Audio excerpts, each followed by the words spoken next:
nar tá tú sa Ghaeltacht tá tú náit nachhfuil cosla leis a gráit, tá tú náit speisialta, tá tú náit bhfuil teangaí de hensir a lóirtean. Beidir bíonn mín dáistas.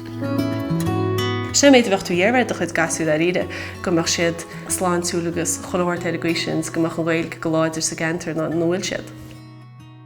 Mar muthir gohfuilta sa galhairt a an seansta a fáiste agus dúine a Gaeilge a dáid am dúine galhairt na seansa níos na don déh sa tuganne. Fada. Ja, tá sé go jazz na Ghaeil. An rud is díise I mo chuireann faoi leanaí a thógáil an seo sa Gaeltacht ná go bhfuil na leanaí tucaí ag an pobal. Sa bhfuil se brád mórda má heile a thógáil le Gaeilge. Is a bheith mar fart chun phobal an seo. Chomh go imeachtaí Aifric na tíre Aifric na Gaeltachta sin a rud a thabhain. Íhuirta. Cíns is fiú teaghlaigh a thógáil le Ghaeilge tá mar chomh buíoch gur ndearna mo thuismitheoirí an cinneadh sin le muid a thógáil tú Ghaeilge.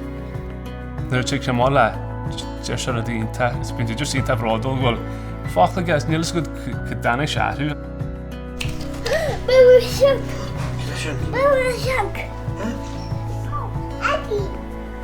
Súsáinne se a chuneal beosa de thógáil le Ghaeilge.